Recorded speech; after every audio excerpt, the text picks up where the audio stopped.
Welcome to episode 3 of From the Bunker. This is Golfer Game. I'm here with my favorite golf buddy in the world. Bees 2424, what's up? And we are coming to you with episode 3 of From the Bunker. Guys, we just want to start out by saying we appreciate all the love and support that we've got thus far on Spotify, Apple Podcast, Amazon Podcast, YouTube, TikTok, Instagram. Just make sure that you're liking and subscribing, continuing to show support. We appreciate y'all so much. And we're actually going to do something a little special. We have decided we are going to, for the next 2 weeks, let people that follow us on TikTok, a podcast platform, wherever you listen, so Apple, Amazon, or Spotify, and follow us on one of those, YouTube, TikTok, and or Instagram. And every additional one you do is going to get you an extra entry. But we're going to let you pick between a brand new rangefinder or a full set of Golf Pride grips. We've got a choice of some mid-size, some standards, some different colors, even one set of jumbos if somebody wanted them. This is going to be huge, guys. We're going to do a big giveaway in about 2 weeks. So y'all make sure to follow us, like us, subscribe to us wherever you listen to us at. Without a doubt, and it's going to be fun. I like doing stuff that's a little bit different. With that being said, golf grips are something everybody can use. Also, everybody could use another rangefinder. I keep 2 in the bag at all times, just in case one dies, or I break one, or I lose one. Been known to happen. Might leave that bad boy hanging on a card at old P-Dub itself at times. So never know. You never know. Never can have too much golf stuff anyway. No. So y'all stay tuned for that. Make sure that you send us a screenshot or send us a message and let us know that you did it. That way we can make sure to get your name in the hat. But coming into this episode, first we want to touch on our rounds this week. We went to Park Mammoth on Thursday. Me, you, Dustin, and our buddy A. White Golf went to Park Mammoth, beautiful Park Mammoth. And we also went to Tech Golf to the simulator on Friday because it was bad weather and our tee time kind of got canceled by the course, if you will, and the weather. So went to Tech Golf. But at Park Mammoth, my boy Dustin was lighting it up. Wedge game stupid, if you will. It was stupid. It was stupid on Thursday, no doubt about that. So he was lighting it up. I wound up shooting a 93, I believe.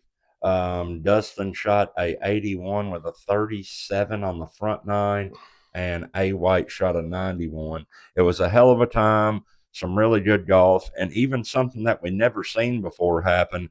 All 3 people chipped in and around.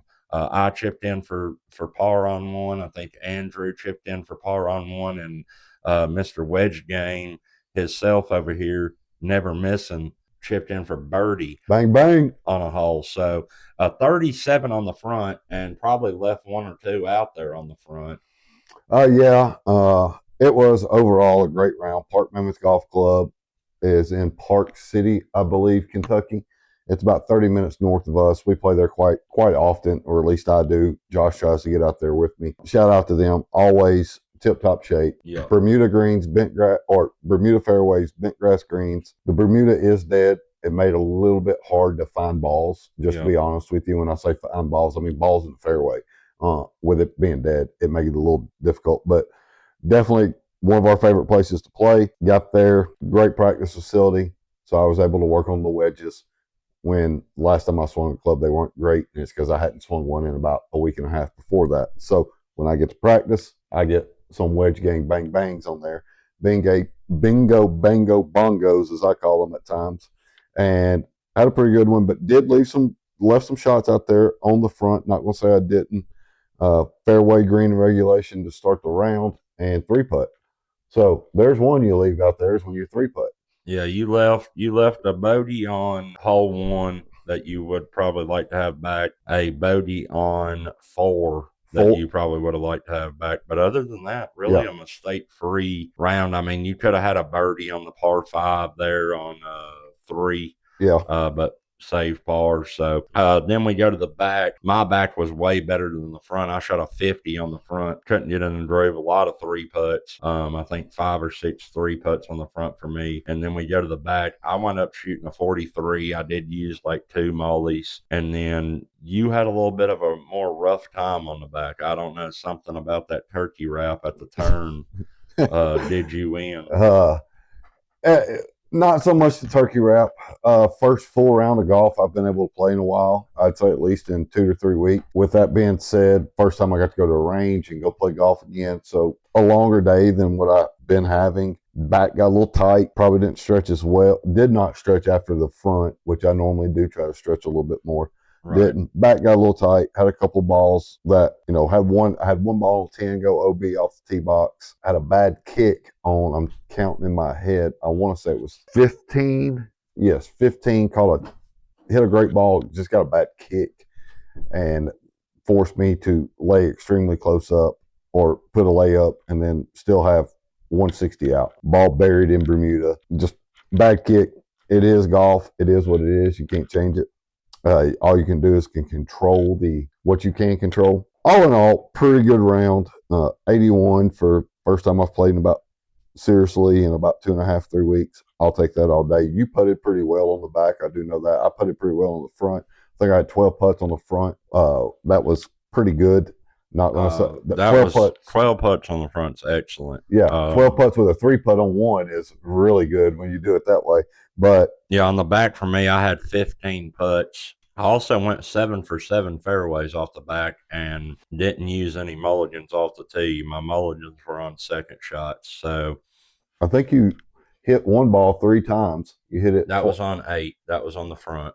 That was on the one you chipped in for bird. I wound up with a boat. Literally hit the club face twice and then the shaft once. I've never seen it happen in golf. I mean, trick shots. Trick shots, man. Trick shots. That's what you do. There's some things that some people do. Getting into some stuff we'll get into a little bit here. The Duke on the Internet Invitational lights darts up, does a little jig, has an ugly golf swing. But hey, he dances a jig. He talks a lot. He tells stories. That's what he does. That's what he Brad does. Dalkey throws darts. That's what the dude does. Absolutely. Josh hits trick shots. And then we went and seen our man Rick on Friday over at Tech Golf. We're going to talk a little bit more about Tech Golf later on in the episode, but shout out to our boy Rick. Went over there and played a little, got some swings in since the weather was bad, and we'll get to more of that here in a minute. But let's go ahead and start talking about this weekend. We had the Worldwide Technology Championship. Our boy Ben Griffin, our Max Fly brother, Ben Griffin, wins his 3rd event of the year, only the 7th person since 1983 to get 3 wins in the same season on tour. Also, he had the lowest score of a 72-hole tournament this year with a minus 29.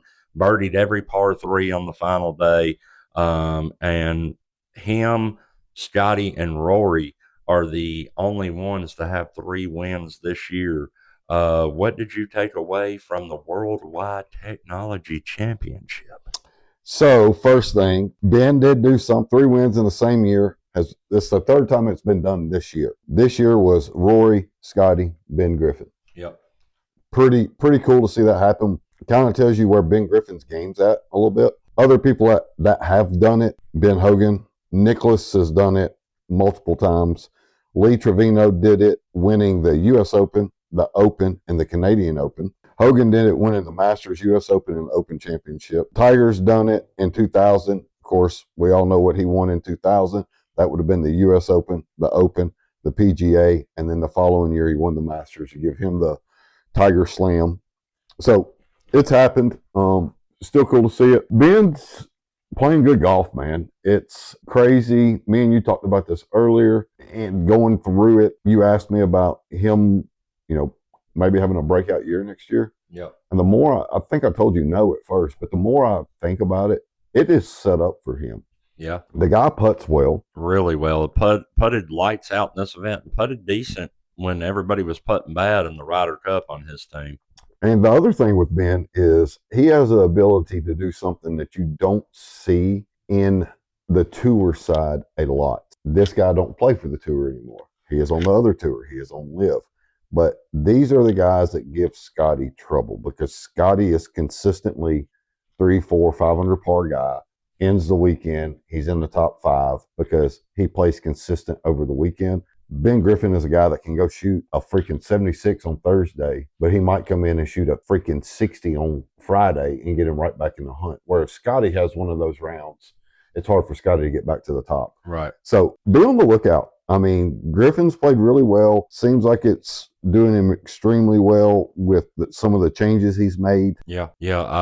He went from in the 150s and driver distance up into the top 60 in a year, which is insane because, it takes guys years to gain distance like that. He's done a lot of work, changed some equipment up, went to a match fly ball, these sort of things. And hits a mixed bag. Hits a mixed bag. And, just been lighting it up. What a year for him. The 3 wins in a season, Ryder Cup. Overall, great season for him. And we were just talking about 3 wins in a season when it's been done, and 1, 2, 3, 4, 5, 6 guys that we're talking about right now that have done this. Yeah, he's only the 7th guy since 1983. But some of these guys I named off, we're talking about guys that are in the Golf Hall of Fame or will be in the Golf Hall of Fame. Yeah. So that tells you he's done something pretty cool, up and coming. I like it. We'll see what he can keep doing and keep rolling, man. It's going to be a fun year to watch coming up with him playing. Yeah. But with that being said, outside of him, very big weekend. We've been talking about this stuff. People don't understand how big this fall stuff is. Yep. So these guys are top 50 from the FedEx Cup playoffs are eligible for full field and signature events. Yep. Most of everybody playing right now on the fall schedule go from 51 to all the way to the bottom, which is like 150 or something, right?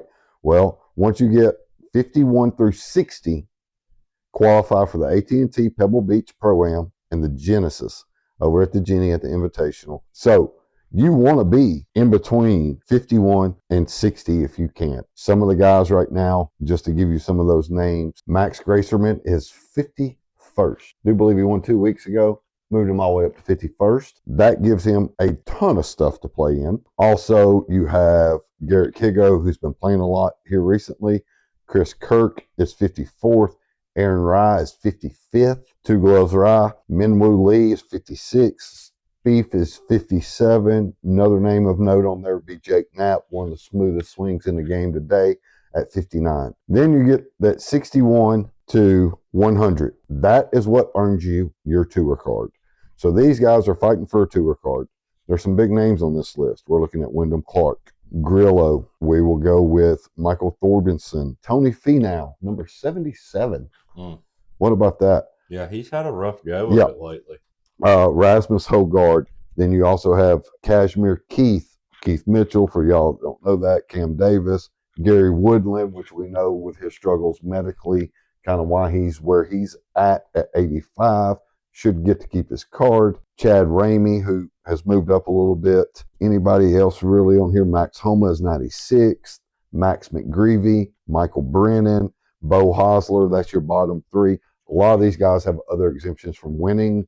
Yep. With that being said, they get to play those. But this is why it's very, very important. And you start looking below that line. Billy Horschel is below that line, coming off some stuff medically. Matt Kuchar's below that line. Joel Damon's below that line, who is a huge crowd favorite. Yeah. There's some good stuff. Carson Young, Brant Snedeker. So a lot of guys there. Nick Dunlap, is at like 127, 125 on a conditional PGA Tour status. So he's trying to get into that. With that being said, we talked about Joel Damon. Real quick shout out to him. Don't know if anybody knows, but I believe today is his birthday. And the old caddy, Gino, is not with him anymore. Posted a little picture of him, maybe. It was a little birthday revenge, he called it. And it was a selfie of him in a mirror. And Joel is wearing pink house shoes and a pink robe, holding what looks to be like a Busch Light can.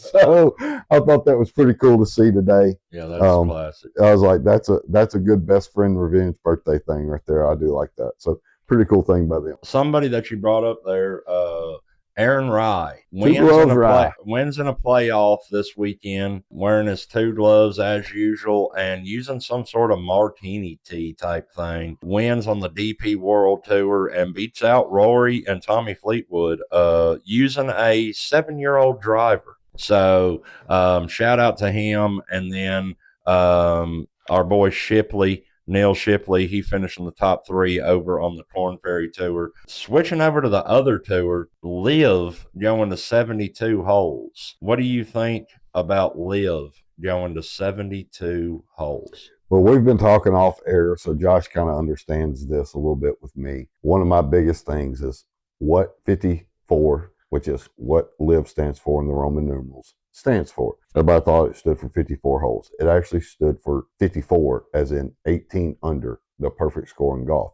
So now that that's out of the way, they don't have to change their name. Their name still stays the same. They're still trying to shoot 18 under and get the perfect freaking score in golf. Don't know why these other guys, I'm not going to call them out because they're larger people in the world on podcasts, but don't know why these fucking idiots can't figure that out or didn't listen to Greg Norman back in the day when they created this shit. Second thing, I think they did it to go get world golf rankings. Yeah. I think you agree with that. I think I agree with that. I think they might have could have been able to do it with 54, but rumors on the street, a lot of rumor mills, stuff I'm hearing. My boy John Rahm was a big push for this. Yeah.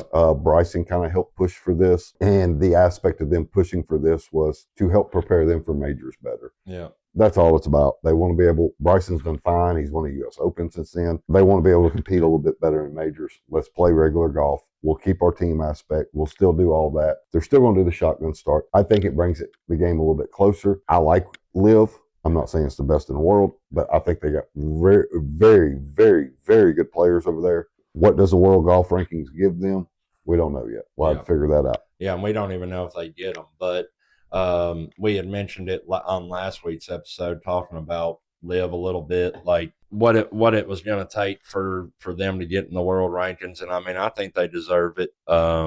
As I mentioned before, if anybody really should limit their players, LIV has more ground to stand on, in my opinion, because they actually pay the players up front and have them contracted, as to where the PGA Tour and those sort of things, you're not paid up front. You're paid for what you earn. So you're a subcontractor, if you will, or an independent contractor.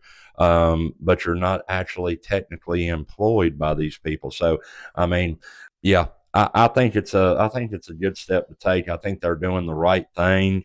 And I look forward to seeing more golf. I mean, more golf's always good. So love to see that. Now let's get into what's breaking the internet. I mean, you've seen it. Are we talking about your picture?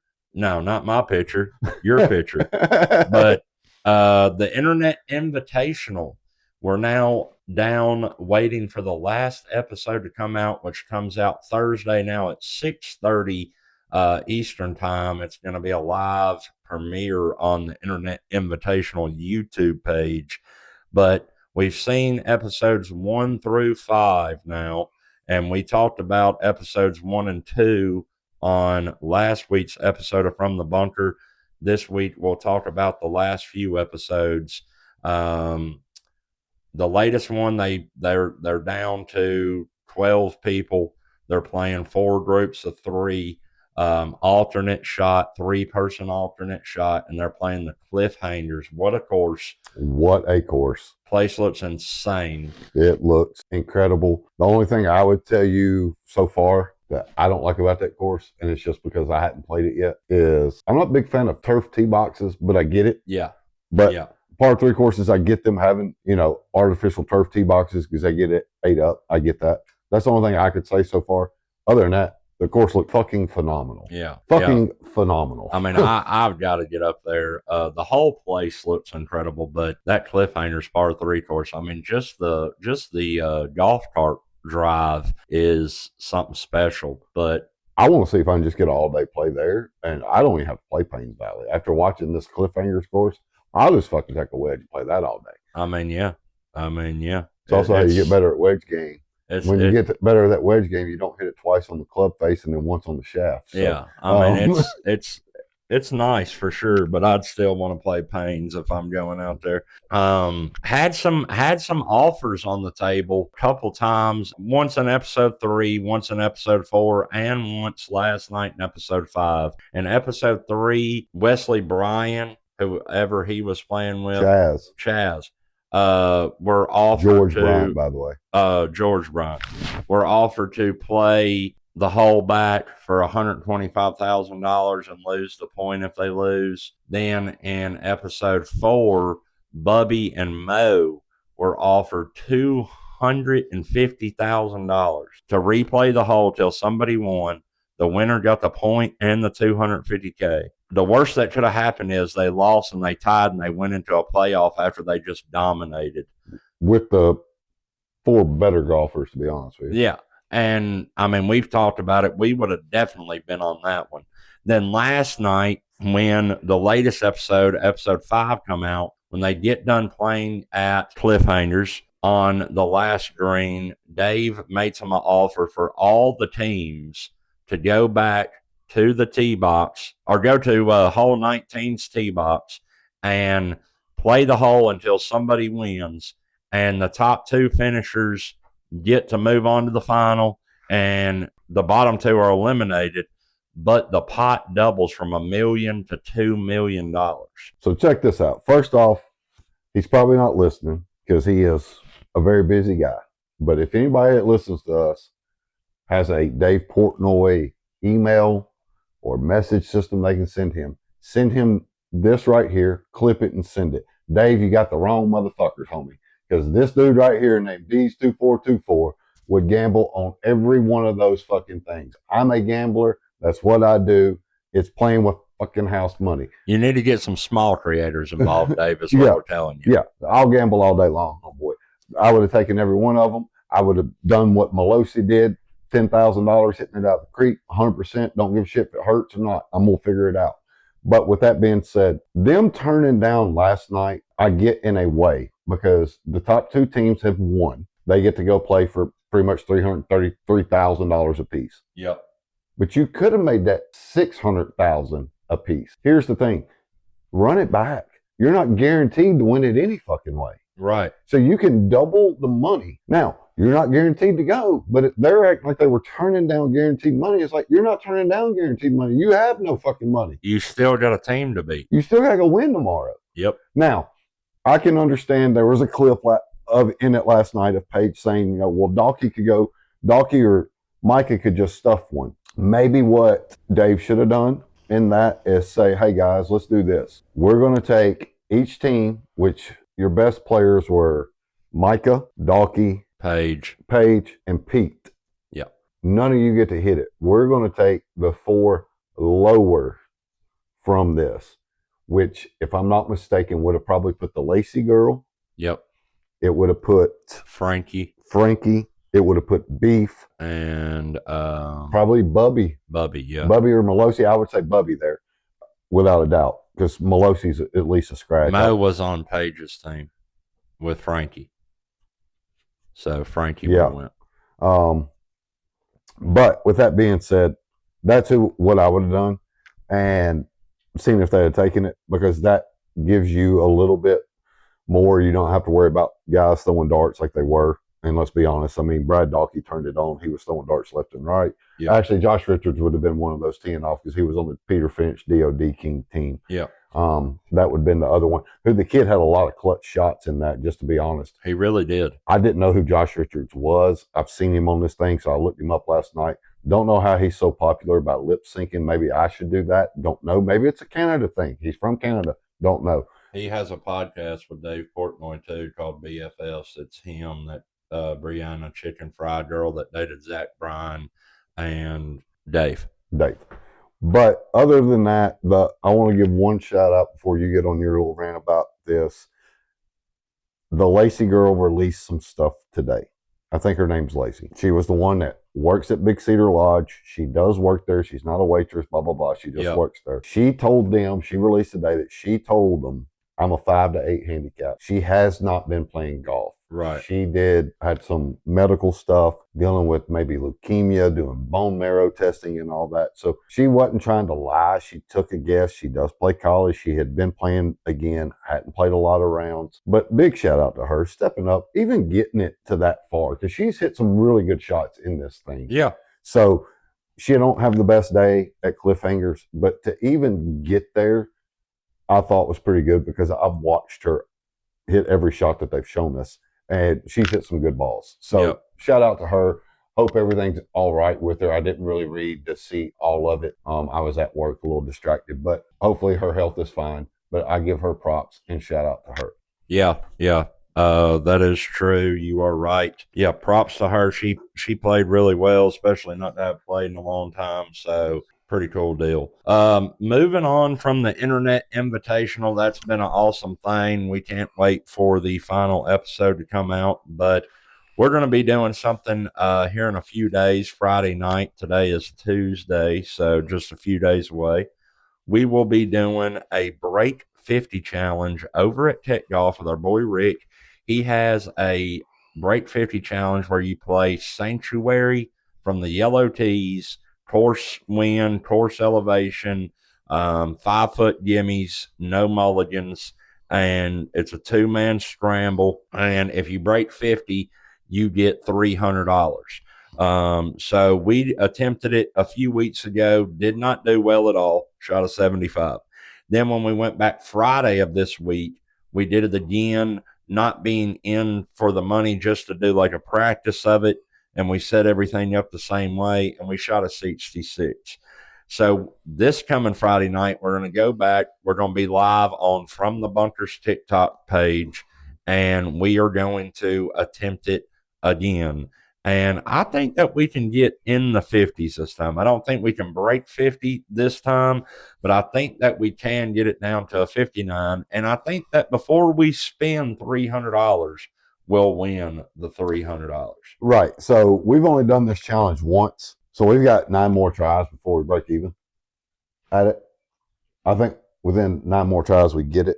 I will say, Josh is saying Friday night. I don't know if we'll be able to do it Friday night. We might do it during the day. Just to give y'all a heads up, it might be during the day. So clear your work schedule in between. We're on Central Time, so I'll say anywhere between 1 to 3 o'clock. Make sure you're just where you can watch it. You can turn the phone off. You ain't got to talk a lot. You just watch us. But with that being said, can't wait to do it again. We've gotten close. We're learning. It's a little different on the simulator. Chipping is the wedge game with me. If you watch on there compared to what I do on the course is way different. Yep. But I do a lot of stuff off the field, and the depth perception is just really off. I'm sending 10 foot from a screen. It's telling me to hit it 40 yards. And I'm not great at that yet, but we're getting it dialed in. So can't wait to do it again. Love Rick and his place. Love it. So without a doubt, keep rolling with that. Love to see it. And then we can go ahead and roll into what we're going to talk about on this. Why are golf simulators so fucking expensive?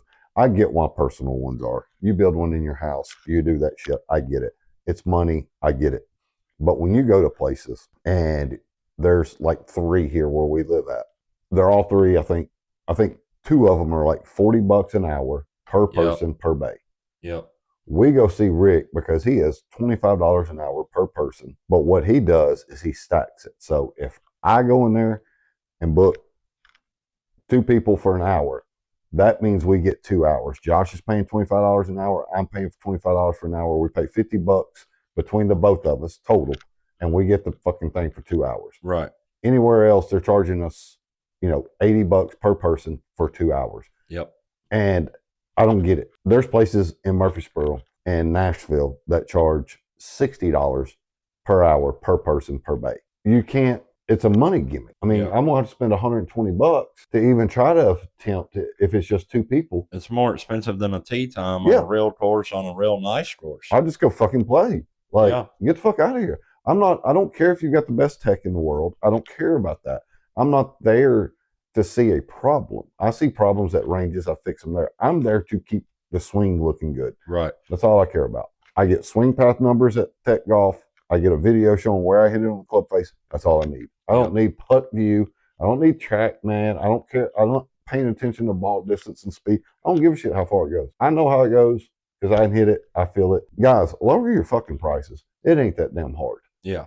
Yeah, I mean, it really is like highway robbery. Like what Rich got set up, I mean, it's really, really great for the money compared to these other places that charge you crazy amount of money to come in there and play with your boy for an hour. So, yeah, I don't really get it. If you're opening a simulator, stack it and don't charge $50 an hour. Especially if you're at a place that has drinks or food available.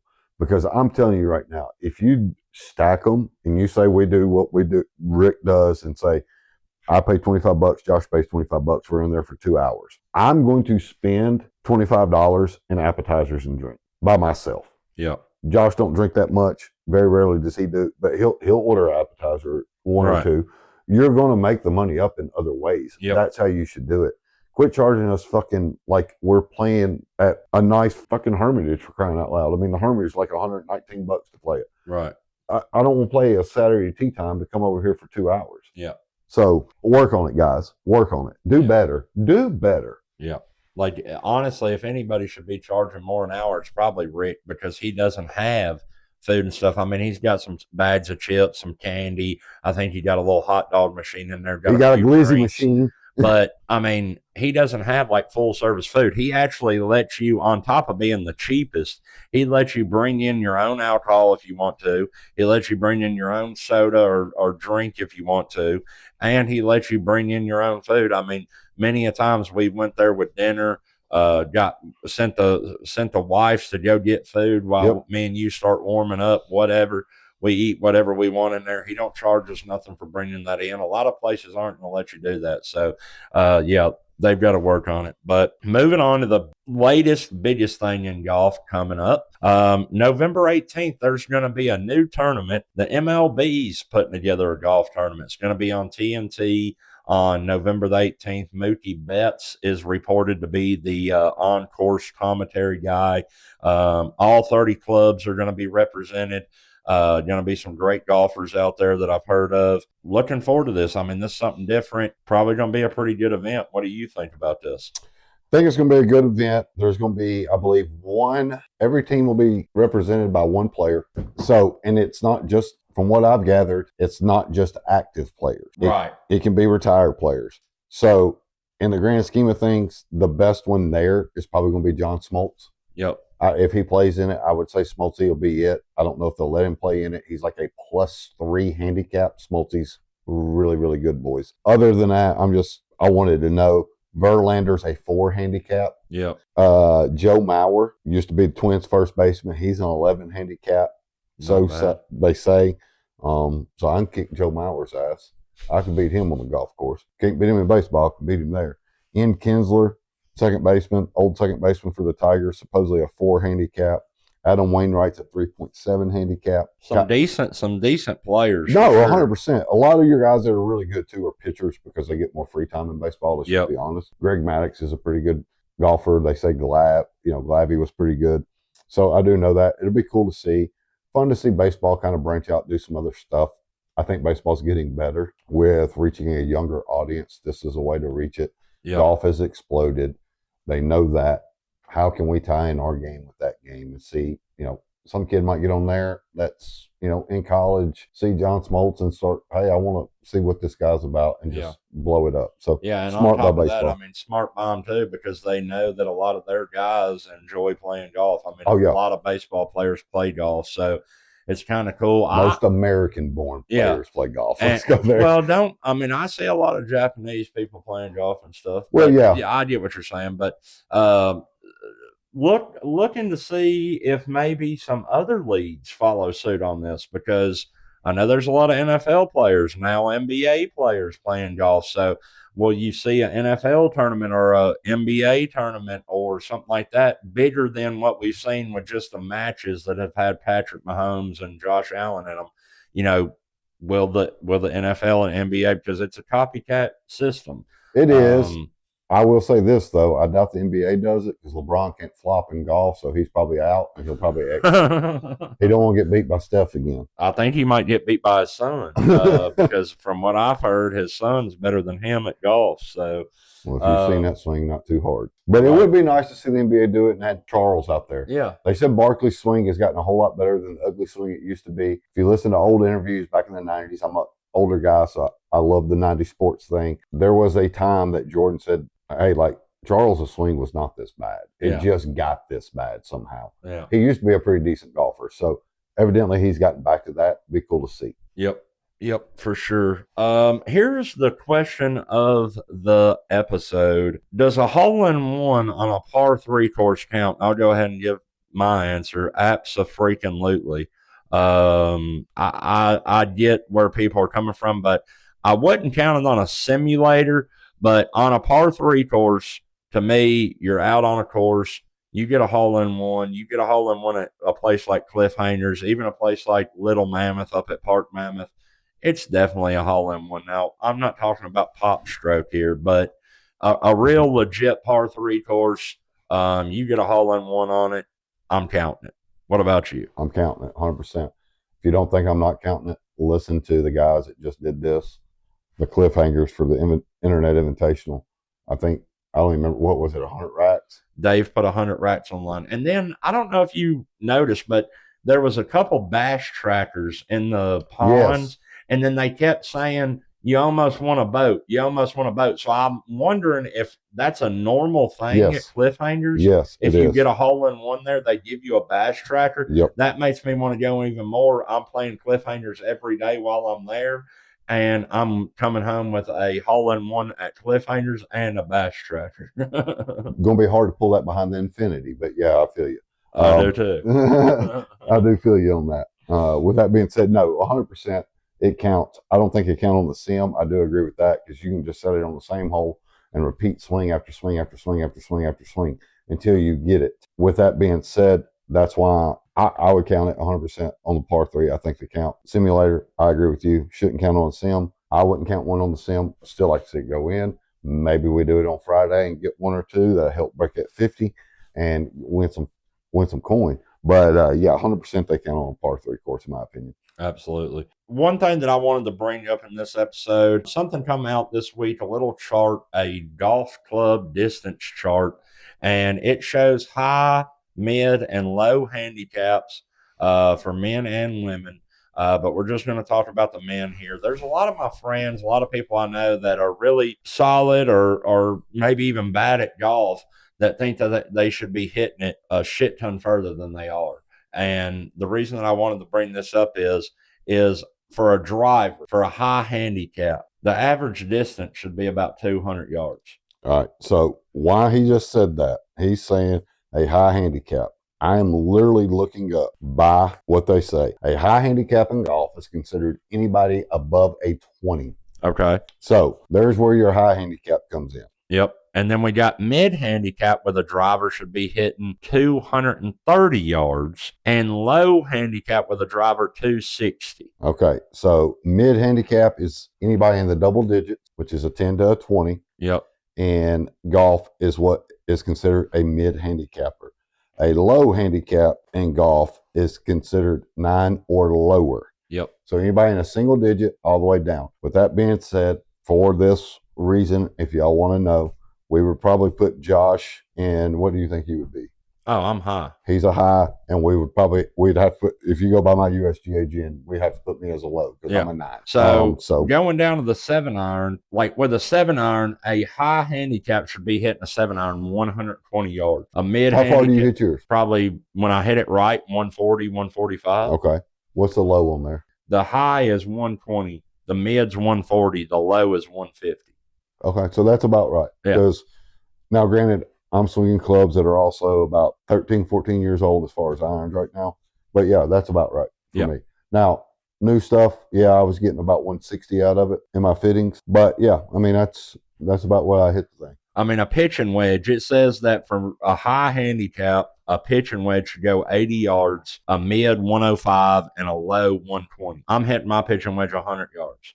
Okay. You know, so and I'm hitting my carry distance probably 120. yeah. It's my 125 to one, depending on the situation, where we're at, what we're doing here. But I can pull it from 130 down. Yeah. It just depends on the situation. But my whole point of this, guys, is I don't want. I'm tired of people thinking, "Oh, I suck because I don't hit it far." That's not the case. Some of the better golfers, some of the more money making golfers, guys that make the cut consistently, that sort of thing, they don't necessarily hit it that far. They just play good golf.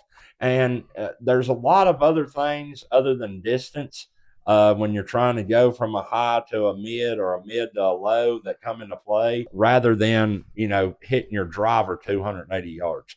This right here is saying that you can be in the single digit handicaps hitting your driver 260. So, and that's just about something normal. to think about. That's about normal, to be honest with you. People think that you have to hit it this far because you see guys like Rory, you see guys like Bryson, you see, the long drive stuff is blown up way since after COVID. It is blown completely out. Yeah. Those are, Tiger was hitting at 300 back in the 90s and early 2000s, but there's a lot of guys on tour who don't hit that far. A lot of people don't understand that. Like, Rahm can go get it and hit it out there, but he don't a lot of times. His average carry distance isn't that. Another guy who don't have a big carry distance is Kevin Kisner. Not a very big carry distance whatsoever at all. Yeah. Kiz hits it about 280, or not even carry distance. His rollout's about 285. Yeah. The guy played on tour. Sned's played on tour. Kenny, I hadn't played with Kenny in a long time, but Kenny, he's not a guy that hits the ball a mile. Yeah, he's not going to hit it 305. No, he's not going to do it. Yeah. But you know what he did? He made a lot of money playing golf by hitting it short, straight, and knowing what it was going to do. They understand what it's going to do. That's the biggest thing is, like you said the other day, you can tell me you hit your 7-iron 180 yards, and that's fine and dandy.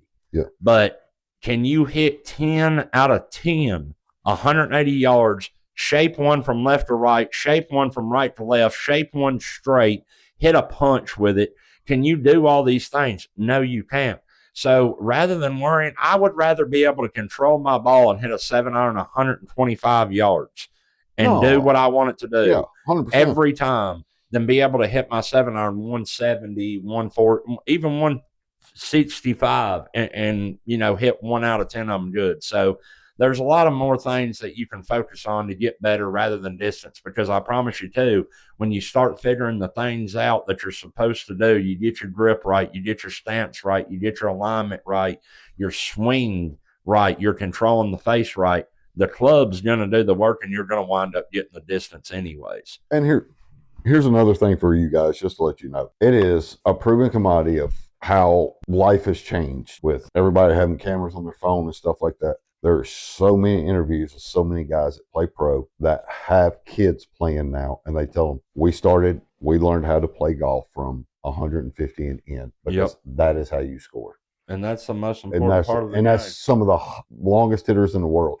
And the other aspect of this, I want to throw some stats out to you guys real quick, letting you know. Low handicap, 0.9, considered very good. These players are consistently skilled and can shoot in the 70s. Notice it says can shoot in the 70s. Don't mean they're doing it every time. Right. I'm a 9, and I can tell you, I'm still going to shoot 85. Yeah. Mid handicap, 10 to 18. It also says the average handicap for a male golfer is a 14.2. Yep. That is average. Yep. And then your average handicap for a woman is a 27.5. I'm closer to the woman side of things. But maybe we should change you to your clubs. Maybe we should get you some of them Callaway Solaires. Is that the women's brand? I ain't opposed. Hey, it might work. You never know. It might work, buddy. Might work. Shots fired. I've played them tailor-made Kalias before, the girl balls. Are they pretty good? They are. I actually like them. Shots fired. I might have to be playing in a dress from now on, but hey, I'm cool with it. Shit happens. Hey, I'll play in a dress if I can shoot lower. Now that Josh is talking about the numbers, this is something I was going to say for a little bit. We're going to go ahead and get into it because it come out. I've been kind of opposed to these things. I seen this come up today. I wanted to look at it. It's a Golf Spy number. It is ridiculous, the strokes gained by using a zero torque putter compared to a blade. I play a blade. I've always played a blade. It's what I like. I've always done that. That's why I said I can't hit a lab. Lab has come out with some new Scotty just come out with a zero Yeah, torque. but LIV's come out with some new designs and stuff like that with shafts. It is a astounding 7-stroke different In favor of zero torque putters. Oh wow. That's astounding. Like, So they're if saying it's that 1 if to 2 you strokes, I'm not even going to think about so it. hold on, they're saying that if a man like you, Mr. Pena Answer, if he switched over to a zero torque, whether it be Lab, Scotty, whatever it is, but if he transferred over to a zero torque, you're instantly or you should gain somewhere between 6 and 8 strokes. Yeah. Jesus Christ. Let's go to the store. Josh Shut her down. Josh is standing up. He's ready to go. Go spend 5 bills real quick. So, guys, 5, I would consider it. I'm not going to say I wouldn't consider it. 1, 2, 3 strokes, I'm not. We'll say 2 and below, I wouldn't consider it. Right. 3 to 5, I'd think about it. Anything above 5, 100%, I'm going to go get. Well, guess what? Daddy's going to get fitted for one. Well, we're I'm not going going to say it's zero going to be a torque. lab. We're going zero torque. Yeah, I'm not saying it's going to be a lab. Don't know what it'll be yet. I will hit a bunch. But that number is astounding. That is just absolutely astounding. Yeah, that's a world of difference. They did it over short, medium, and long.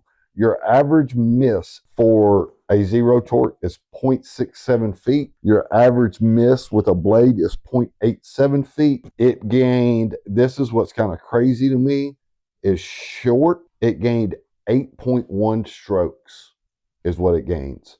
I could see that, though. The medium, it gained 5. The long, it gained 8.7. Damn. Medium is only a 3.4 gained on the blade, and a long is a 4.3. I've always said hitting a blade does hurt me if I'm not closer to the hole. Longer putts, they are harder to control. Could see that. But I always try to keep it, within 10 feet, especially if I got a wedge going in, blah, blah, blah, blah. And then I'm pretty good at lag putting. But yeah, guys, this is a number that's just absolutely, it's so crazy. Basically, what we're saying is everybody should switch to zero torque. Yeah, it's engineered to keep the face square throughout the stroke. And the dispersion chart that is on here is unreal. So definitely start looking at it. The dispersion chart is so different. It's crazy to me. And y'all can get all that on mygolfspy.com. That's where we found that. That's all I've got. We appreciate y'all tuning in to this week's episode 3 of From the Bunker, where we're going to break 50 and breaking the internet with the Internet Invitational. We appreciate all the support. Don't forget about the giveaway that we mentioned at the beginning of the episode. This is Golf for Game. It's D's 2424. And we're out. Peace.